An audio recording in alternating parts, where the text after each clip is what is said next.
आपके अपने YouTube channel उड़ान द फ्लाई पर आपका स्वागत है। और आज इस ऑनलाइन प्लेटफॉर्म के माध्यम से एक बार पुनः पीजीटी में पूछे गए कुछ विगत वर्षों पर हम चर्चा करने जा रहे हैं और एक एक क्वेश्चन को हम सॉल्व कर रहे हैं और यह भी देख रहे हैं कि इनसे जुड़े हुए किस प्रकार से संभावित प्रश्न बन सकते हैं, उस पर भी ध्यान दिया जा रहा है। तो आज का जो महत्वपूर्ण प्रश्न है जिस पर हम बात करने जा रहे हैं वह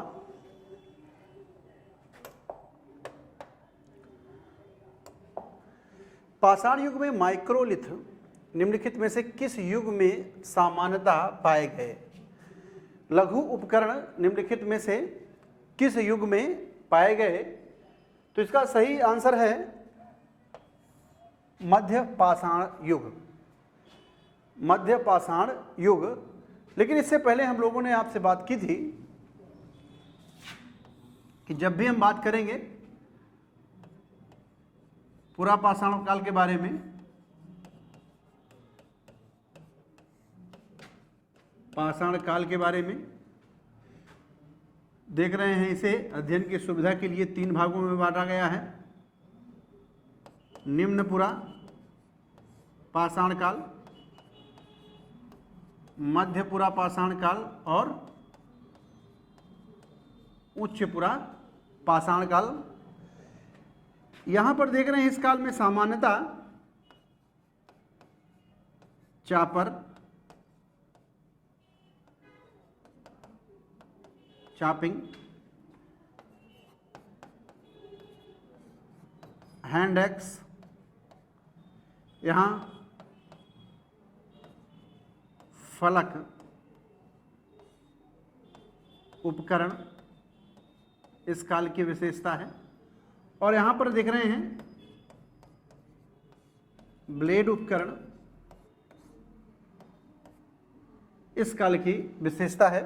इसलिए मध्य पुरा पाषाण काल को फलक संस्कृत का काल भी कहते हैं और उच्च पुरा पाषाण काल को ब्लेड संस्कृत का काल भी कहते हैं।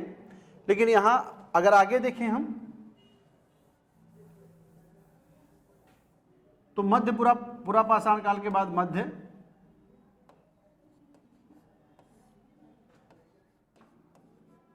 पाषाण काल, इस काल में लघु उपकरण बनने लगे थे। और आगे देखें नवपाषाण काल, नवपाषाण काल में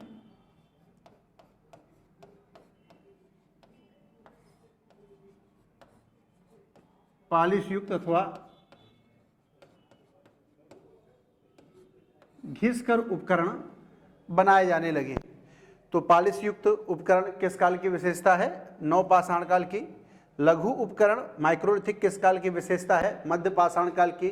और पुरा पाषाण काल में आपने देखा ही कि ब्लेड संस्कृत उच्च पुरा पाषाण काल को कह रहे हैं और फलक संस्कृत मध्य पुरा पाषाण काल से संबंधित है। चापर, चापिंग, पेबुल या हैंडेक्स की हम बात करें तो हैंडेक्स से समानता देख रहे हैं, निम्न पुरा पाषाण काल से संबंधित है। तो यहाँ हमें ध्यान रखना है कि कुछ ऐसे मिलान करने के लिए प्रश्न आपसे पूछे जा सकते हैं और यहीं से जुड़ा हुआ यह प्रश्न है कि मध्य पाषाण काल या पाषाण युग में माइक्रोलिथिक यानी लघु उपकरण निम्नलिखित में से किस युग में सामान्यतः पाए जाते हैं? तो पाषाण युग में पाए जाते हैं। ये उपकरणों का विकास है और इस विकास को हमें बेहतर ढंग से समझना चाहिए और बाद में ये उपकरण कैसे विकसित हुए और यह भी देखना है। कभी कभी हमें उपकरण कहा जाए कि जो हमारे पूर्वज थे वो किस प्रकार से उपकरणों को बनाते थे, कैसे हम जानते थे कि ये उपकरण बनाने का केंद्र रहा होगा, यहाँ उद्योगशालाएँ रही होंगी। अक्सर यह देखा जाता है कि जहाँ पर उद्योगशालाएँ थी यहाँ बहुत सारे उपकरण हमें प्राप्त होते हैं। कुछ ऐसे उपकरण हैं जहां वो नहीं जो बनाना चाहते थे वो नहीं बना तो वहीं पर छोड़ के चले गए। कुछ संग्रह के लिए वहां पर रखे, कुछ पत्थरों का पूरा ढेर हमें वहीं पर देखने को मिल रहा है। तो ऐसा स्थान जहां हमें प्राप्त होता है तो उसे देखकर ऐसा लगता है कि ये प्राचीन काल में उद्योगशालाएँ थी, उपकरण उद्योगशालाएँ थी, औजार उद्योगशालाएँ थी। तो पाषाण युग के संदर्भ में हमें ये ध्यान रखना है। अक्सर लघु उपकरण, माइक्रोलिथिक उपकरण आपसे बार बार पूछा जाता है। फलक संस्कृत के बारे में भी पूछा जाता है, ब्लेड के बारे में भी आपसे पूछा जाता है, और या कहीं न कहीं उनकी ज़रूरतों के अनुसार औजारों का विकास है। उनके शिकार करने के लिए उन्होंने जो औजार बनाए थे उसका विकास हमें स्पष्ट तरीके से देखने को मिलता है। 1863 में रॉबर्ट ब्रूसफुट को हस्त कुठार मिला। पहला प्रश्न तो आपका कभी कभी यही बन जाता है कि रॉबर्ट ब्रूसफुट को हस्त कुठार कब मिला, कब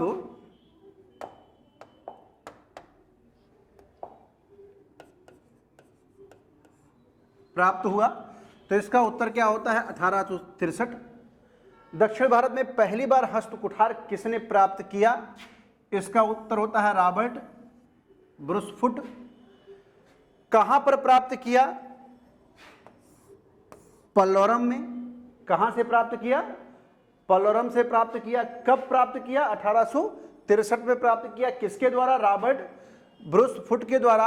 और जैसा कि आप जानते हैं कि ये पुरातत्वविद के साथ साथ भूगर्भवेत्ता भी हैं, भूगर्भवेत्ता भी हैं, तो इसके बारे में भी हमें ध्यान देना है। भूगर्भ वैज्ञानिक, तो यहां उत्तर हमारा क्या होगा, पल्लरम। इनके बारे में कुछ थोड़ा सा फैक्ट है, हम लोग देख लेते हैं। रॉबर्ट ब्रूसफुट भूगर्भ वैज्ञानिक एवं पुरातत्वविद भी हैं।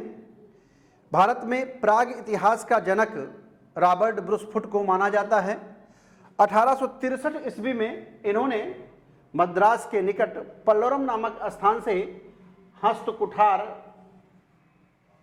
प्राप्त किया था, जो क्वार्टजाइट या कहा जाए क्वार्टजाइट स्फटिक पत्थर से निर्मित है। तो यहां हमें यह देखना है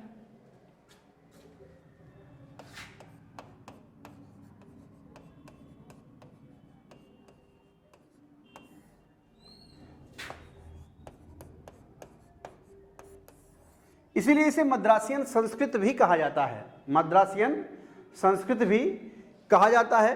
तो ध्यान रखना है, रॉबर्ट ब्रूसफुट भूगर्भ वैज्ञानिक हैं और पुरातत्व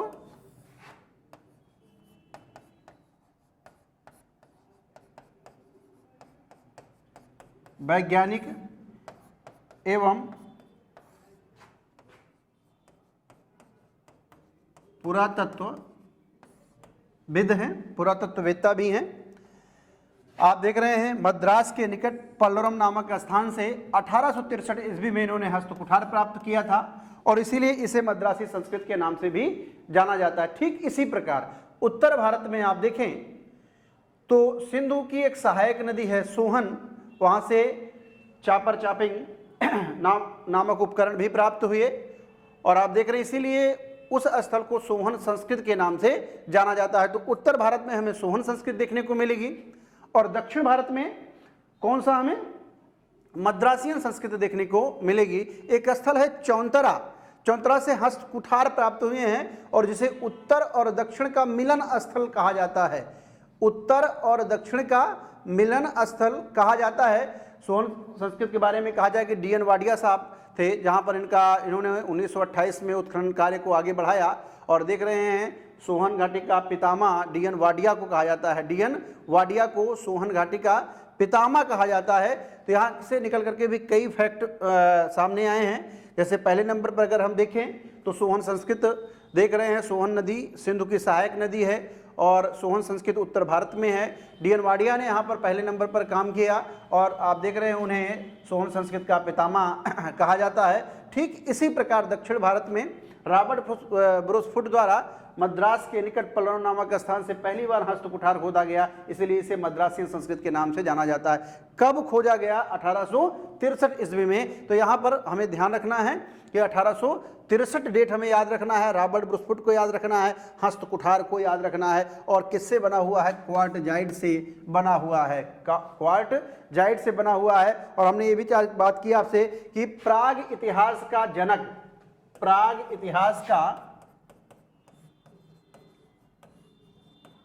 इतिहास का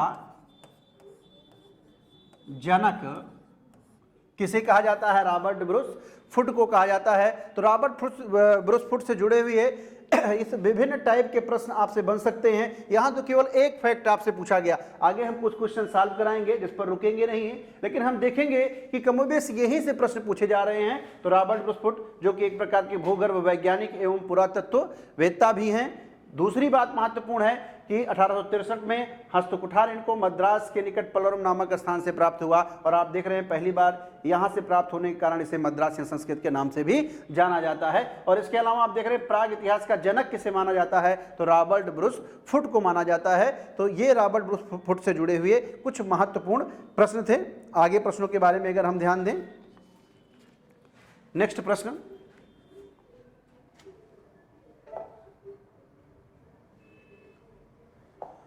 भारत में सर्वप्रथम पूर्व पाषाणकालीन उपकरण रॉबर्ट ब्रूस फुट को मिला है। अब यहां पर देखिए, अभी भी हम चर्चा किए थे और उत्तर इसका 1863 ईस्वी होगा। अभी चर्चा भी हुई कि रॉबर्ट ब्रूस फुट एक भूगर्भ वैज्ञानिक और पुरातत्ववेत्ता भी हैं। मद्रास के निकट आप देख रहे हैं पलोरम नामक स्थान से इन्हें हस्तकुठार प्राप्त हो रहे हैं, कुल्हाड़ी प्राप्त हो रहे हैं, और आप देख रहे हैं इसलिए इसे मद्रासी संस्कृत के नाम से भी जाना जाता है। ठीक इसी प्रकार सोहन घाटी में भी उत्तर भारत में चापर चापिंग प्राप्त हो रहे हैं, और जिसके कारण उसे सोहन संस्कृत के नाम से भी जाना जा रहा है। तो यहां पर देख रहा है चामिंग के बारे में, chopper charming. Next,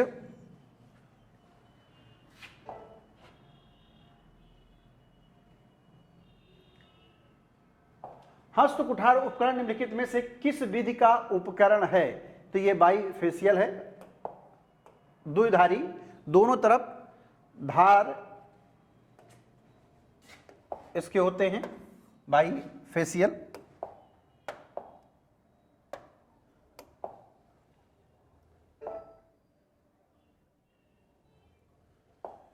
Robert Bruce foot ने भारत में प्रथम पूरा पाषाणिक उपकरण किस स्थान से प्राप्त किया था? बहुत महत्वपूर्ण, देखिए फिर प्रश्न जुड़ा हुआ आ गया है यहां से ही।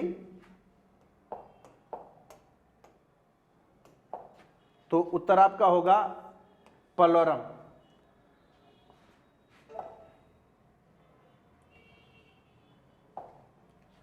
सर्वाधिक संख्या में हस्तकुठार, हैंडेक्स और क्लीवर प्राप्त होते हैं। तो सर्वाधिक संख्या में हस्तकुठार की अगर बात करें तो जो प्राप्त होते हैं वो निम्न पुरा पाषाण काल से प्राप्त होते हैं। यहां याद रखना है, निम्न पुरा पाषाण काल से प्राप्त होते हैं। दक्षिण भारत में आप देख रहे हैं बदेदुरे नामक स्थान है जहां से हमें निम्न पुरा पाषाण काल से जुड़े हुए भारी संख्या में हस्तकुठार प्राप्त हुए हैं। तो थोड़ा सा इनके बारे में हमें ध्यान रखना है।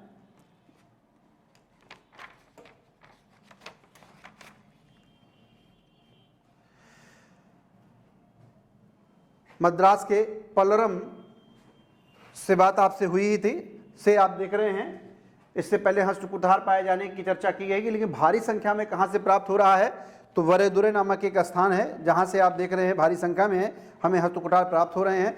हस्तकुठार और क्लीवर सर्वाधिक मात्रा में निम्न पुरा पाषाण काल में पाए गए, जिसका ये देख रहे हैं आंसर भी है। अगला महत्वपूर्ण इससे जुड़ा हुआ फैक्ट है कि 28 सितंबर 1864 ईस्वी में प्रोफेसर किंग महोदय हैं, इन्होंने मद्रास के वदमदुरै, मद्रास के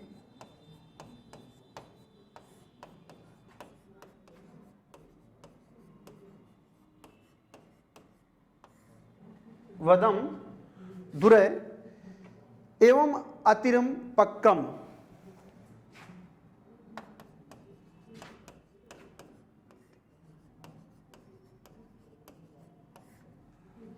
पक्कम से सर्वाधिक हैंडेक्स और क्लीवर उपकरण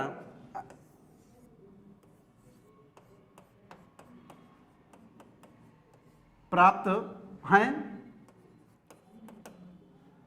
कालक्रम में देखा जाए तो इसका संबंध कहां से है? निम्न पुरा पाषाण काल से है। यहां से क्लीवर, स्क्रैपर और क्रोड भी भारी मात्रा में प्राप्त हुए हैं, इस बात का ध्यान रखना है।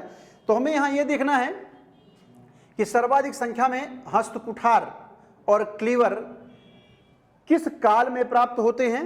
निम्न पुरापाषाण काल में। ये कहाँ पर है? तो मद्रास के निकट बदमदुरै और अतरमपक्कम के ये निकट है। और आप देख रहे हैं कैसे यहाँ से भारी संख्या में हस्तकुठार और क्लीवर उपकरण प्राप्त हुए हैं। हम उसी हस्तकुठार की बात कर रहे हैं जिसकी खोज पहली बार रॉबर्ट ब्रूस फुट ने की थी। तो यहाँ ध्यान रखना है, प्रोफेसर किंग महोदय ने इस दिशा में महत्वपूर्ण कार्य किए। तो आगे हम देख रहे हैं, नेक्स्ट प्रश्न है,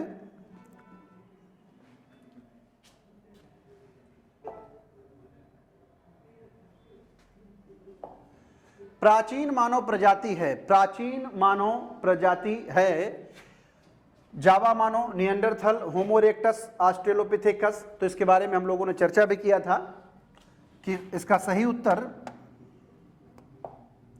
ऑस्ट्रेलोपिथेकस होगा। इसे प्रथम होमोनिडो के नाम से भी जाना जाता है। जैसा कि आप जानते हैं कि दो पैरों पर चलने वाला या हमारा प्रथम मानव है, इसे प्रोटो मानव के नाम से भी जाना जाता है। आद्य मानव जैसे प्रोटो मानव के नाम से भी जाना जाता है। इसके बाद अगर हम बात करें होमो हैबिलस के बारे में, निएंडरथल के बारे में, क्रो-मैग्नन के बारे में, और यही नहीं आगे हम होमो सेपियंस, तो कालक्रम के रूप में देखें तो ये विभिन्न प्रकार की मानव की प्रजातियां हैं। ऑस्ट्रेलोपिथेकस दिया हुआ है,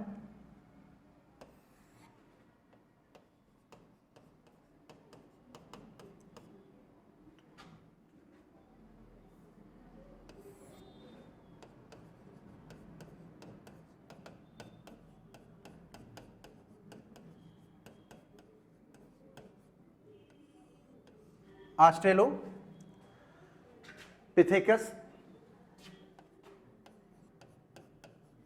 होमो हैबिलिस,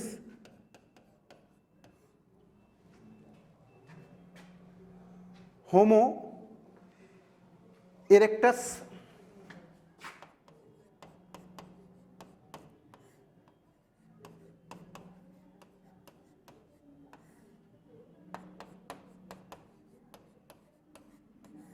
निएंडरथल,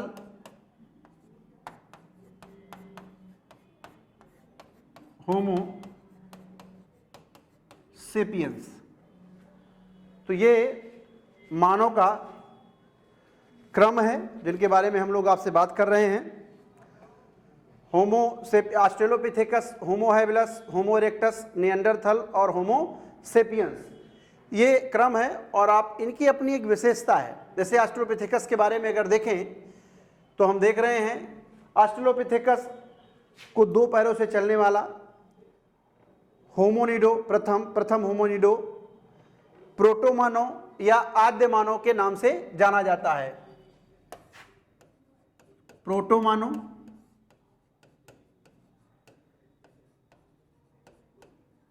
आद्य मानव, प्रथम होमोनिडो आदि के नाम से जाना जाता है। तो हम यहां देख रहे हैं कि ऑस्ट्रेलोपिथेकस के बारे में, और दो पैर से चलने वाला, दो पैर से चलने वाला प्राइमेट और ऑस्ट्रेलोपिथेकस के बीच में ये मुख्य अंतर था कि जहां वो चार पैरों से चलता था वहीं ऑस्ट्रेलोपिथेकस दो पैरों से चलने लगा। और पिथेकैंथ्रस के बारे में हम लोगों ने चर्चा किया कि वो सीधा चलने वाला मतलब प्रजाति का पहला मानव है। तो इसके बारे में भी हम लोग आगे बात करेंगे। होमो हैबिलस के बारे में भी हम देख रहे हैं कि जिसे प्रथम कारीगर कहा जाता है।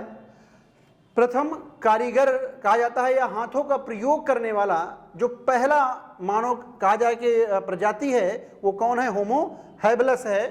प्रथम कारीगर, प्रथम कारीगर के नाम से होमो हैबिलस को जाना जा रहा है। होमो इरेक्टस देख रहे हैं, आग की खोज करने वाला, आग का आविष्कार करने वाला जो मानव प्रजाति थी होमो इरेक्टस कहा जा रहा है। निएंडरथल,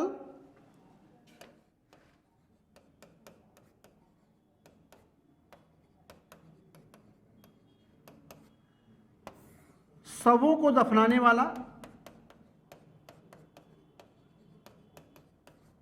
वाला मानो निएंडरथल था, अंडरथल ऐसे भी देखा जाए जमीन के अंदर। तो आप देख रहे हैं शवों को दफनाने वाला कौन है? होमोसेपियंस, कह रहे हैं निएंडरथल है। और होमोसेपियंस के बारे में आप जाने, इसे आधुनिक मानव, प्रज्ञ मानव, बुद्धिमान मानव की संज्ञा दी जा रही है होमोसेपियंस को, जिनके बारे में हम आगे देखेंगे।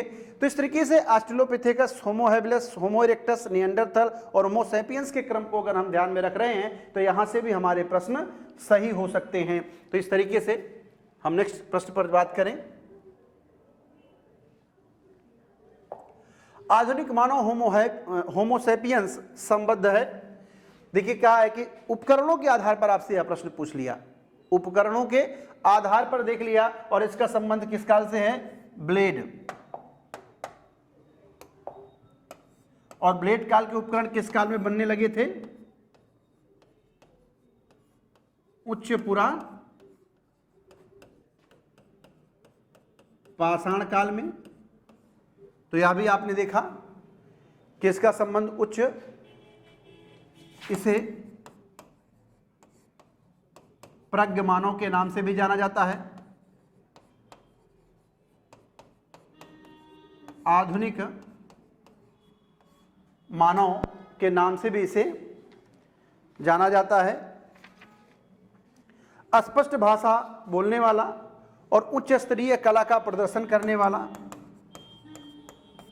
अस्पष्ट भाषा बोलने वाला, और यही नहीं, उच्च स्तरीय कला का प्रदर्शन करने वाला, दर्शन करने वाला मानव भी किसे कहा जाता है? होमोसेपियंस को कहा जाता है। और इसका संबंध जो उपकरणों के आधार पर कहा जाए ब्लेड उपकरण से है, और जिसका संबंध किस काल से था? उच्च पुरापाषाण काल से। इस तरीके से प्रश्न पूछ सकता है कि होमोसेपियंस का आगमन किस काल में हुआ? तो उच्च पुरापाषाण काल में हुआ। आपसे प्रज्ञ मानव के बारे में का संबंध किससे जोड़ा जाता है? होमोसेपियंस से आपसे पूछ सकता है। आधुनिक मानव किसे कहा गया है? होमोसेपियंस को कहा जाता है। अस्पष्ट भाषा बोलने वाला मानव किसे कहा गया है? होमोसेपियंस को। और उच्च स्तरीय कला का प्रदर्शन करने वाला मानव किसे कहा गया है?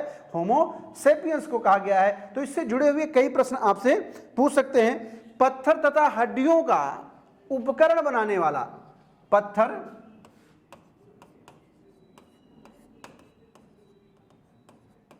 हड्डियों का उपकरण बनाने वाला मानव, जो उपकरण बनाने वाला मानव भी कौन था? होमोसेपियंस था। आपको पता है लोहंदा नाला से हमें जो मातृ देवी की मूर्ति जो मिली हुई है, मातृ देवी की जो कहा जाए मूर्ति कह लीजिए, हड्डी की बनी हुई जो मूर्ति प्राप्त हुई है, उसका संबंध भी उच्च पुरापाषाण काल से है। तो यहाँ भी देखना है पत्थर और हड्डी के औजार उपकरण जो भी बनाने वाला पहला मानव था कौन था? होमोसेपियंस था। तो ध्यान रखना है हमें। तो इस तरीके से क्रो-मैग्नो ग्रिमाल्डी और चांसलेट या क्रो-मैग्नोन ग्रिमाल्डी जैसे मानव का संबंध भी होमोसेपियंस से है। तो यहाँ पर हमें थोड़ा सा ध्यान रखना है। होमोसेपियंस यहाँ से जुड़े हुए आपसे सर्वाधिक प्रश्न पूछे जाते हैं। और अगर वैसे भी मिलान करने के लिए आए तो आप वैसे भी प्रोटो मानव के रूप में मिलान कर सकते हैं, प्रथम कारीगर के रूप में आप कर सकते हैं। इसके अलावा अगर आप देखें तो आप बात सकते शवों को दफनाने वाले मानव के बारे में आप कर सकते हैं, सीधा चलने वाले मानव के बारे में आप मिलान कर सकते हैं। और यही नहीं, प्रज्ञ मानव का भी मिलान आप होमोसेपियंस से कर सकते हैं। तो इस तरीके से आप देख रहे हैं कि जो पाषाण काल से जुड़े हुए जो प्रश्न आ रहे हैं वो बहुत ही सरल हैं। बस जरूरत है कि हमें एक एक बिंदुओं का अध्ययन करने की। और अगर हम मान के चलिए कि अगर इस प्रश्न से जुड़े हुए अन्य प्रश्नों पर विचार कर लेंगे तो बहुत संभावना है कि प्रश्न यहीं से जोड़ करके आपसे पूछा जाए। इसी पॉइंट से जुड़ करके जो प्रश्न बने हों वो प्रश्न आपके सामने परीक्षा में हों, तो हमें विगत वर्षों के आए हुए प्रश्नों के साथ साथ उनसे जो जुड़े हुए प्रश्न हैं उनके बारे में भी जानना चाहिए और समझना चाहिए। हम इस ऑनलाइन प्लेटफॉर्म के माध्यम से हम इसी तरह कुछ प्रश्न होंगे उनको जो उत्तर होंगे उन उत्तर पर तो बात करेंगे, लेकिन उनसे जुड़े हुए कैसे संभावित प्रश्न बन सकते हैं उन पर भी चर्चा होगी। इससे पहले हम लोगों ने देखा रॉबर्ट ब्रूस फुट के बारे में, उनके जब सारे पक्षों के बारे में हमने अध्ययन कर लिया, तो अब उससे जुड़ा हुआ जो भी प्रश्न हमारे सामने आता है तो वो बहुत ही सरल हो जाता है। तो इस तरीके से हम फिर मिलते हैं आगे की प्रश्नों की श्रृंखला को लेकर के। नमस्कार।